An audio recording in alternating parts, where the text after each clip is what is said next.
नमस्कार, स्वागत है आप सभी का देवभूमि समाचार में। मैं आपके साथ निकिता कश्यप। बुलेटिन की शुरुआत करते हैं इस वक्त की बड़ी खबर के साथ, जो कि गैरसैंण से सामने आ रही है। आपको बता दें कि गैरसैंण में उत्तराखंड के विधानसभा का बजट सत्र होने वाला है और जहां 9 मार्च से गैरसैंण में विधानसभा का बजट सत्र शुरू होगा। जानकारी देते चले कि 9 मार्च को राज्यपाल के अभिभाषण से इसकी शुरुआत की जाएगी और जहां 10 से 13 मार्च तक धन्यवाद प्रस्ताव तो वही बजट पर चर्चा की जाएगी।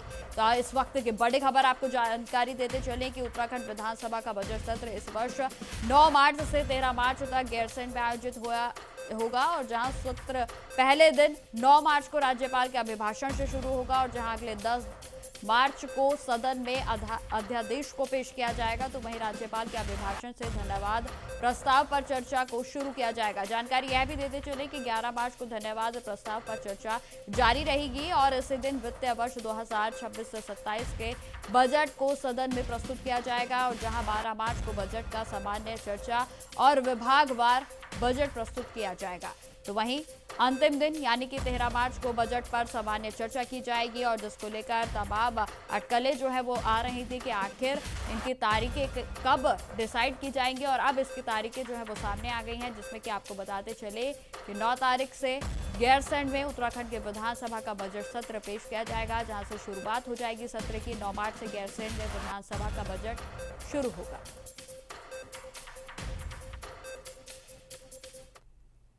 खबरों में आगे बढ़ते हैं। अब खबर रुड़की से है, जहां स्थित क्रॉप यूनिवर्सिटी के द्वितीय दीक्षांत समारोह उत्साह में गरिमा के साथ पूरे तरीके से आयोजन हुआ और जहां कार्यक्रम में उत्तराखंड के राज्यपाल लेफ्टिनेंट गुरमीत सिंह मुख्य अतिथि के रूप में शामिल हुए हैं। विद्यार्थियों को उपाधियां उनकी ओर से प्रदान की गई और जहां समारोह में छात्रों और अभिभावकों के बीच विशेष उत्साह भी देखने को मिला। तो वहीं आपको बताते चलें कि राज्यपाल ने अपने संबोधन में कहा कि शिक्षा केवल डिग्री प्राप्त करने का माध्यम नहीं, बल्कि राष्ट्र निर्माण और समाज सेवा की भी आधारशिला है। उन्होंने युवाओं से आत्मनिर्भर भारत के निर्माण में सक्रिय योगदान देने का भी आह्वान किया। तो वहीं विश्वविद्यालय में स्टार्टअप संस्कृति को बढ़ावा देने की सराहना करते हुए उन्होंने कहा कि विद्यार्थियों को 44 लाख रुपए तक के पैकेज मिलना संस्थान की गुणवत्ता और उद्योगोन्मुख शिक्षण का परिणाम है और जहां आपको बता दें कि कार्यक्रम में तमाम अतिथिगण भी उपस्थित हुए।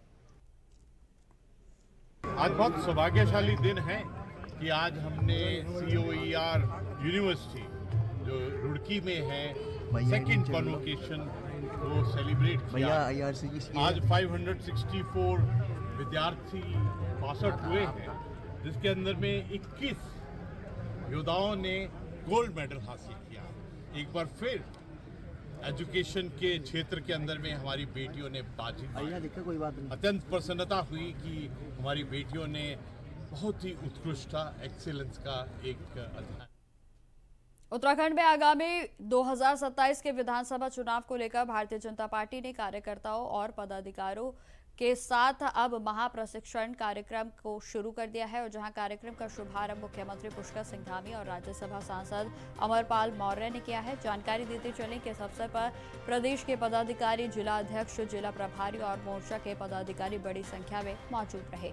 मुख्यमंत्री पुष्कर सिंह धामी ने इस मौके पर कहा कि बीजेपी का प्रत्येक कार्यकर्ता सदैव चुनाव के लिए तैयार रहता है और चुनावी वर्ष में पार्टी को किस प्रकार से और भी अधिक सशक्त व अपडेट किया जाए, इस दिशा में प्रशिक्षण वर्ग अहम भूमिका निभाएगा। और जहां पार्टी के प्रदेश महामंत्री कुंदन परिहार ने इस पर बताया है कि शुरुआती चरण में पदाधिकारियों को प्रशिक्षण कर उन्हें आगे अन्य कार्यकर्ताओं को प्रशिक्षित करने के लिए जिम्मेदारी दी जाएगी और जहां उन्होंने मोर्चे के लिए अलग प्रशिक्षण कार्यक्रम भी आयोजित किए जाएंगे। तो वहीं विधायकों के लिए विशेष सत्र होंगे और इसके लिए मंडल, जिला व ब्लॉक स्तर तक भी प्रशिक्षण वर्ग चलाया जाएगा। उद्देश्य यह है कि पार्टी का प्रत्येक कार्यकर्ता संगठन की रीति नीति से भली भांति परिचित हो और जनता को पार्टी के साथ जोड़ने में सक्रिय भूमिका निभा सके।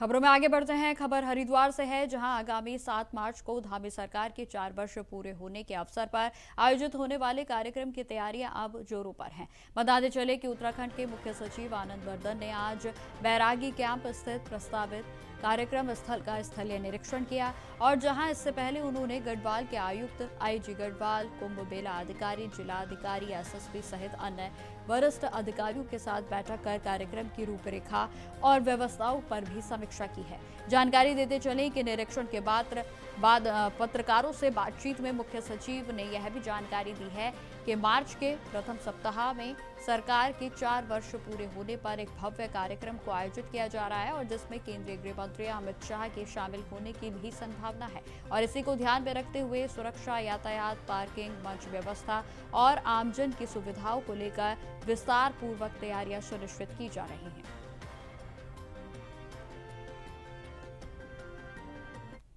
प्रथम सप्ताह में, तो उसी की तैयारी के लिए और साइट इंस्पेक्शन के लिए सभी अधिकारियों के साथ और जो इवेंट मैनेजर थे उनके साथ बैठक की गई और यहाँ पे भ्रमण किया गया। तो उसी की तैयारी के लिए आज हमारे द्वारा आए। बैरागी कैंप में ही होने वाला है। अभी बैरागी कैंप भी प्रस्तावित किया जा रहा है। कब होने का है संभव? मार्च के प्रथम सप्ताह में। आज निरीक्षण भी किया गया सर। हाँ, नहीं, किस तरह से क्या तैयारी करनी है, किस तरह से होना है, वो उसकी तैयारी के लिए सारे निरीक्षण किया गया, स्थल निरीक्षण। अब खबर देहरादून से है, जहां उत्तराखंड के कृषि मंत्री गणेश जोशी ने सर्किट हाउस से वीडियो कॉन्फ्रेंसिंग के माध्यम से भारत विस्तार ऐप के लॉन्च समारोह में प्रतिभाग किया। उन्होंने यह भी बताया है कि पीएम नरेंद्र मोदी के मार्गदर्शन में केंद्रीय कृषि मंत्री शिवराज सिंह चौहान के नेतृत्व में किसानों के हित में यह महत्वपूर्ण पहल की गई है और जहां इस भारत ऐप का शुभारंभ जयपुर से किया गया है और अब किसानों को कृषि संबंधित समस्त जानकारी प्राप्त करने के लिए केवल एक नंबर ही डायल करना होगा। और जहां आपको यह भी बताते चलें कि कृषि मंत्री का कहना है कि इस ऐप के माध्यम से फसल के प्रबंधन, उन्नत बीज, मौसम पूर्वानुमान, सरकारी योजनाओं और नई तकनीकों से जुड़ी विस्तार पूर्वक जानकारी आसानी से उपलब्ध होगी। उन्होंने कहा कि यह एआई और आधुनिक तकनीक का युग है और इसके साथ साथ सरकार का प्रयास है कि इन तकनीकों का सीधा लाभ किसानों तक पहुंचे। इस पहल से किसानों को समय पर ही मार्गदर्शन मिलेगा और उनकी आय बढ़ाने में भी सहायता मिलेगी। माननीय प्रधानमंत्री जी का, माननीय केंद्रीय कृषि मंत्री शिवराज जी का विशेष आभार करता हूं। आज भारत विस्तार ऐप की लॉन्चिंग इन्होंने की है, क्योंकि आज एआई का जमाना है, तकनीक का जमाना है और किसान इसके माध्यम से उसको कौन सी खाद डालनी है, कौन सा बीज लगाना है, किस मौसम में खेती करनी है, सारी जानकारी एक नंबर 155261 पर डायल करने के बाद तुरंत उसको मिलेगी और निश्चित ही इससे आने वाले समय में जो माननीय प्रधानमंत्री जी का सपना है कि किसानों की आय दुगनी हो, उसमें भी एक मार्ग प्रशस्त होगा। क्योंकि आज चाहे दिल्ली की मोदी सरकार हो, चाहे प्रदेश की धामी सरकार हो, लगातार हम किसानों के उत्थान के लिए काम कर रहे हैं। खबर देहरादून से ही है, जहां बीते 16 फरवरी को आयोजित राजभवन घेराव कार्यक्रम में बड़ी संख्या में आमजन और कांग्रेस के कार्यकर्ताओं ने प्रतिभाग किया। कार्यक्रम की सफलता पर कांग्रेस के वरिष्ठ विधायक और चुनाव के अभियान समिति के अध्यक्ष प्रीतम सिंह ने इसे ऐतिहासिक करार दिया है। उन्होंने कहा कि कांग्रेस ने लोक भवन के घेराव के माध्यम से जनता की आवाज को बुलंद करने का काम किया है और इस सफल आयोजन के लिए वे सभी प्रतिभागियों का आभार व्यक्त करते हैं। कांग्रेस के नेता ने अपने कार्यकर्ताओं से आगे भी इसी तरह ऊर्जा और एकजुटता के साथ संघर्ष जारी रखने का आह्वान किया। तो वहीं उन्होंने यह भी कहा कि आंदोलन केवल एक दिन का कार्यक्रम नहीं, बल्कि 2027 तक निरंतर चलने वाला जनसंघर्ष है और जहां उनका कहना है कि पार्टी जनता के मुद्दों को लेकर सड़कों पर उतरती रहेगी और लोकतांत्रिक तरीके से अपनी आवाज को उठाती रहेगी। 16 फरवरी के घेराव में प्रदेश के आमजन ने और कांग्रेस के सभी सम्मानित साथियों ने प्रतिभाग करने का काम किया है।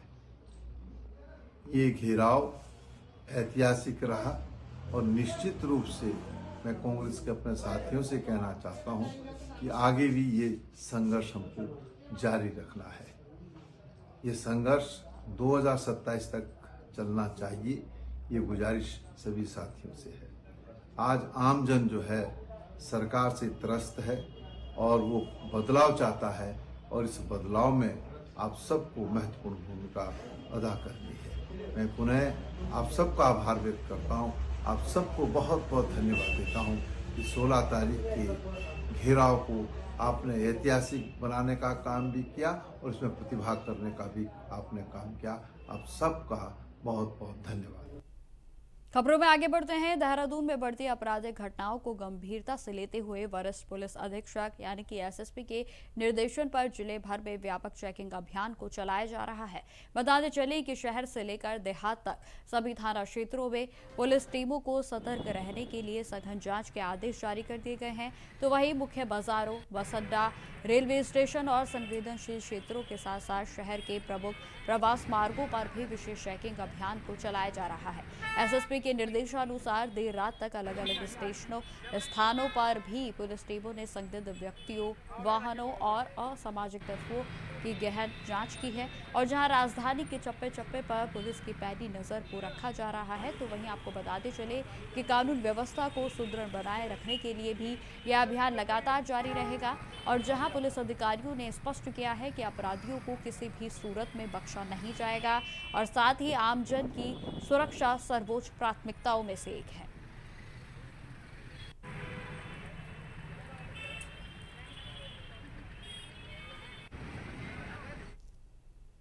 खबरों में आगे बढ़ते हैं। खबर रामनगर से है, जहां स्थित विश्व प्रसिद्ध कॉर्बेट टाइगर रिजर्व के साइलेंट जोन में अब तेज आवाज में डीजे बजाना बेहद ही महंगा पड़ सकता है। जी हां, आपको बता दें कि पार्क प्रशासन ने साफ तौर पर कहा है कि नियमों का उल्लंघन करने वाले रिसोर्ट्स संचालकों के खिलाफ सख्त कानूनी कार्रवाई की जाएगी। बढ़ते ध्वनि प्रदूषण को गंभीरता से लेते हुए अब प्रशासन ने स्पष्ट निर्देश भी जारी कर दिए हैं कि ऊंची आवाज में लाउड म्यूजिक या डीजे बजाने पर जुर्माना, लाइसेंस निरस्तीकरण या फिर अन्य दंडात्मक कदम भी उठाए जाएंगे। इस संबंध में उप निदेशक राहुल मिश्रा की मौजूदगी में पुलिस क्षेत्राधिकारी सुमित पांडे और एसडीएम प्रमोद कुमार के साथ महत्वपूर्ण बैठक भी आयोजित की गई।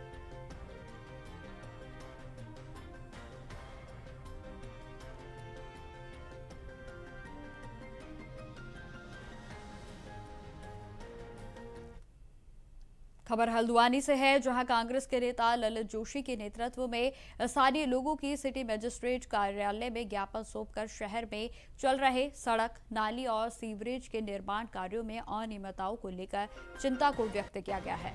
आपको बता दें कि ज्ञापन में स्पष्ट चेतावनी दी गई है कि यदि गुणवत्तापूर्ण निर्माण कार्य जल्द ही नहीं किया गया तो लोग बड़े आंदोलन के लिए मजबूर होंगे। और जहां ललित जोशी का कहना है कि पिछले 2 सालों में शहर में 40% से भी कम काम पूरे हो पाए हैं और कई जगहें सड़कें टूटी हुई हैं, तो वहीं नालियां और सीवरेज अधूरे हैं और सड़कों की गुणवत्ता पर भी ध्यान नहीं दिया जा रहा। उन्होंने यह भी बताया है कि बरसात के मौसम में इन अनियमितताओं के कारण स्वास्थ्य संकट और महामारी फैलने की भी संभावना है। स्थानीय लोगों का भी कहना है कि महीनों से गली, नाले और सड़कें ठीक नहीं की गई और जिससे कि घरों और गाड़ियों को नुकसान पहुंच रहा है। तो वहीं ज्ञापन में प्रशासन से तत्काल सुधार करने और गुणवत्तापूर्ण निर्माण कार्य को शुरू कराने की मांग की गई।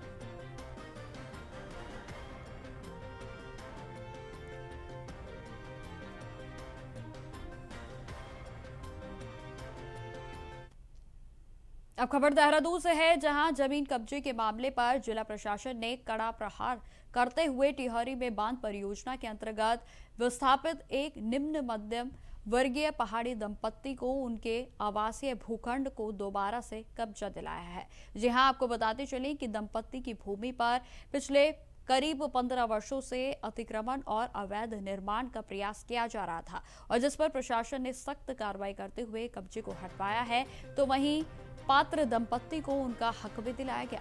मुख्यमंत्री पुष्कर सिंह धामी के निर्देशन में जिला प्रशासन भू माफियों के खिलाफ लगातार अभियान चला रहा है और इसी कड़ी में भूमि प्रकरणों में पारदर्शिता में जांच तो वहीं कड़े निर्णयों के जरिए प्रशासन पात्र लोगों को उनका अधिकार दिलाने का भी कार्य कर रहा है। तो वहीं आपको यह भी जानकारी देते चले कि भूमि पर दोबारा कब्जा मिलने के बाद दंपत्ति ने जिला प्रशासन के प्रति आभार को व्यक्त किया, तो वहीं न्याय मिलने पर उनकी ओर से संतोष को व्यक्त किया गया।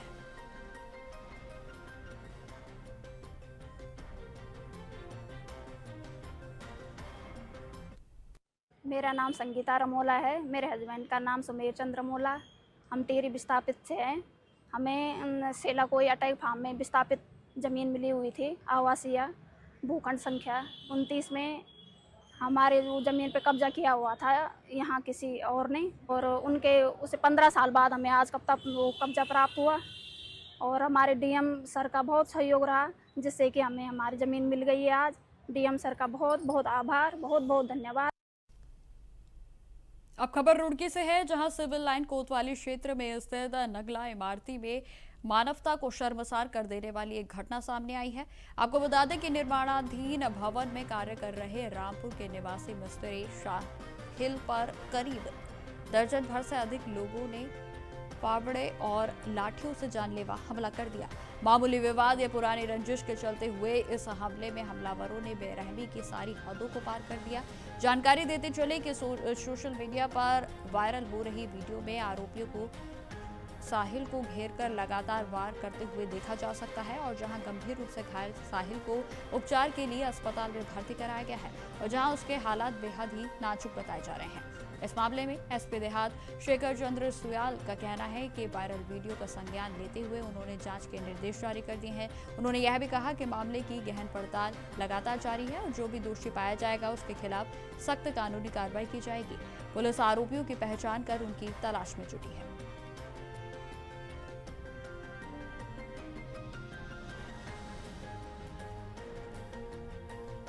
तो आपको बताते चलें कि यह जो सोशल मीडिया पर इस समय वीडियो वायरल हो रहा है, यह रुड़की का बताया जा रहा है, और जहां मिस्त्री गंभीर हालत में अस्पताल में भर्ती है। जहां आपको यह भी जानकारी देते चलें कि रुड़की से यह वीडियो सामने आया है, और जिसके बाद एसपी की ओर से इस पर संज्ञान लिया गया, और जहां उन्होंने स्पष्ट किया है कि जो भी इस मामले में दोषी पाया जाएगा उसके खिलाफ सख्त कार्रवाई की जाएगी। हालांकि आपको बताते चले कि जिस तरीके से यह वीडियो इस समय सोशल मीडिया पर तेजी से वायरल हो रहा है, उसके बाद यह मामला संज्ञान में आया।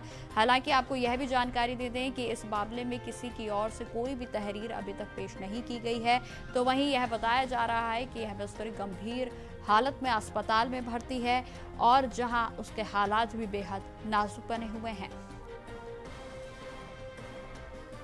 ठेकेदार है जी, इनके मतलब इन्होंने मारपीट की। ये आसिफ के पास काम कर रहा था ठेकेदार के।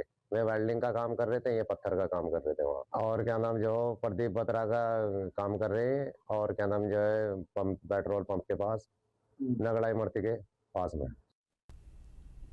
तो फिलहाल मेरे साथ इस बुलेटिन में इतना ही। देश दुनिया की तमाम खबरों की जानकारी के लिए बने रहे हमारे साथ। नमस्कार।